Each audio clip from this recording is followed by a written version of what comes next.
हाय बच्चों, मैं आपके बीच पुनः कक्षा 12 के हिंदी काव्य से छूटा हुआ जो पवन दूतिका का शेष पैराग्राफ था, जो हरिऔध जी की रचना है।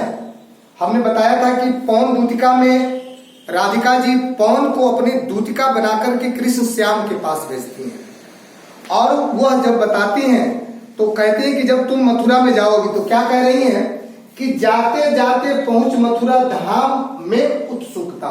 जैसे तुम मथुरा नगर में पहुंचोगी, मथुरा धाम में पहुंचोगी, तो वहां की सौंदर्यता देखकर तुम्हारी और उत्सुकता बढ़ जाएगी। न्यारी शोभा बर नगर की देखना मुग्ध हो। जब वहां की जो प्यारी, जो न्यारी नगर की जो शोभा है उसको देखोगे तो निश्चित तौर पे तुम मदमुग्ध हो जाओगे, और तू होवेगी चकित लग के मेरु से मंदिरों की। जब तुम मथुरा नगर में जाओगी तो सुमेर पर्वत की तरह छोटे छोटे मंदिर तुम्हें दिखाई देंगे, और वो भी मंदिर तुम्हें मुग्ध करने वाले होंगे। आभा वाले कलश जिनके सुंदर अर्क से हैं, जो वहां की आभा माने मन को मोहित करने वाली जो वहां की कलश होगा, वो भी कलश जिनके ऊपर यानी सुमेर पर्वत के तरह बने छोटे मंदिरों के शीर्ष माने ऊपर जो कलश होगा वो भी मन को लुभाने वाला होगा। और कहती है राधिका जी कि जैसे आगे जाओगी तो देखे पूजा समय मथुरा मंदिरों मध्य जाना।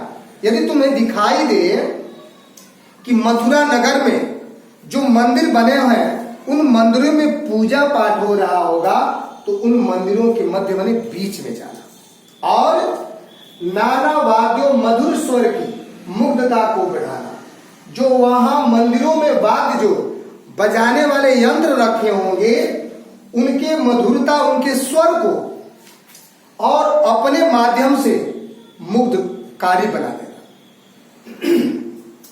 किवा लेके रुचिर तरु, यदि कोई इससे भी तुम्हें नहीं होता है तो किवा मैंने कोई लेके, रुचिर मैंने मन को भाने वाले, तरु मैंने वृक्ष के शब्दकारी फलों को तुम ऐसे तरु मैंने वृक्ष को चुनना पसंद करना, और उस पेड़ से कोई ऐसा फल तोड़ करके नीचे गिराना जो उस वाद्य यंत्र के समान उससे मधुर स्वर निकले, और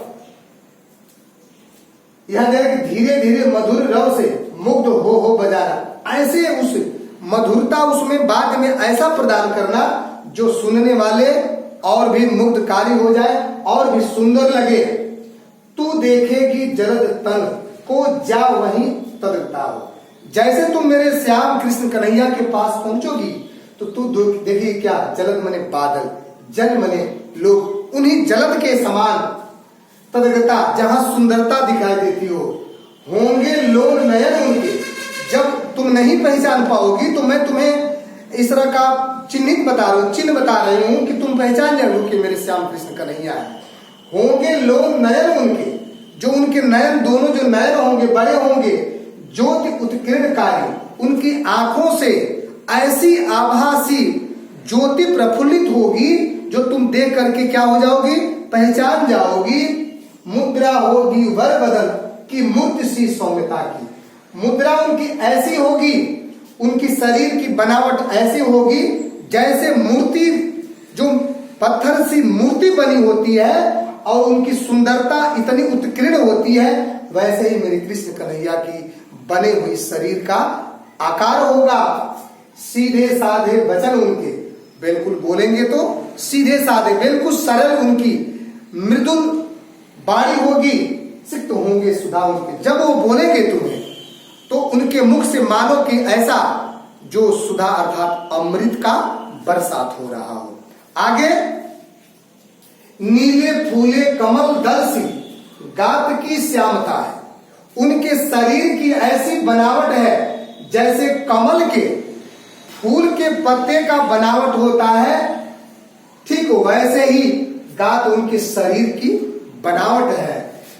पीला प्याला वसन कट में, जो पीला वस्त्र पहनते हैं, वसन माने जो कमर में कटी, में पहनते हैं फबीला, जो फैला हुआ, उनके पीले वस्त्र के पहनने से उनकी शरीर की सुंदरता और काफी बढ़ जाती है। छोटी काली अलग मुख की कांति को है बढ़ाती।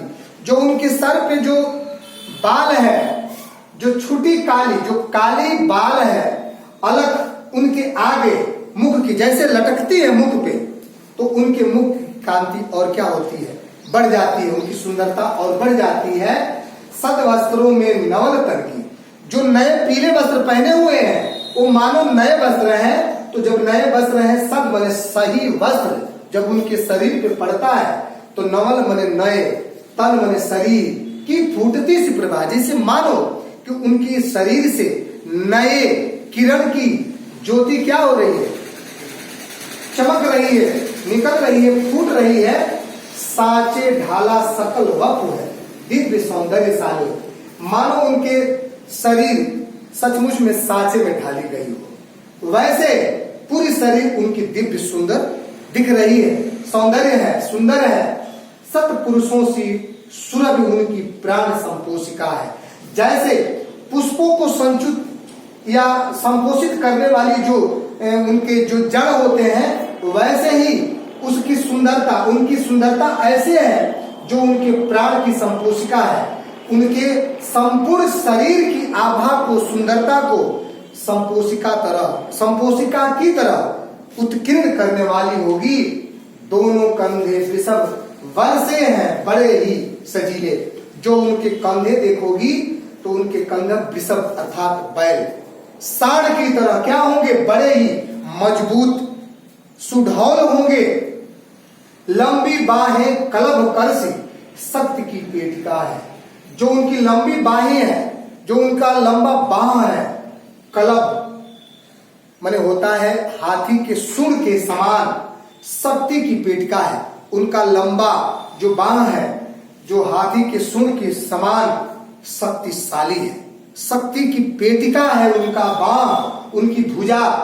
राजाओं सा सिर पर लसा दिव्य अपीड़ होगा, राजाओं की तरह उनके सिर पे मुकुट होगा और मुकुट से दिव्य ज्योति निकलती हुई प्रतीत सी हो रही होगी। शोभा होगी उभय श्रुति में, और भी उनकी शोभा बता रही है राधिका जी, और भी शोभा बढ़ा रही है कि उनकी शोभा और भी बढ़ेगी। कैसे शोभा होगी उभय श्रुति में, उनकी शोभा और भी सुंदर लगेगी। कैसे श्रुति माने उनके कानों में सोने की कुंडल उनके पड़े होंगे, तो सोने के कुंडल पड़े होने के कारण उनके कानों की सुंदरता और सुंदर दिखाई देगी, बढ़ेगी। नाना रत्ना कलित भुज में, उनके भुजा में माने उनके बाजूबल में नाना प्रकार के रत्नों से जड़ित कयूर होंगे, बाजूबंद होंगे। कयूर माने बाजूबंद होंगे। मोती माला लसित, उनका मोतियों से सुसज्जित, लसित माने गुथा हुआ कंभ सा कंठ होगा। कंभ माने होता है शंख के समान सुंदर लगने वाला उनका कंठ होगा। जो उनके मुख से जो निकलने वाली आवाज होगी वह शंख के समान सुंदर होगा, सुरीला होगा। आज के लिए इतना ही। आपका दिन शुभ हो।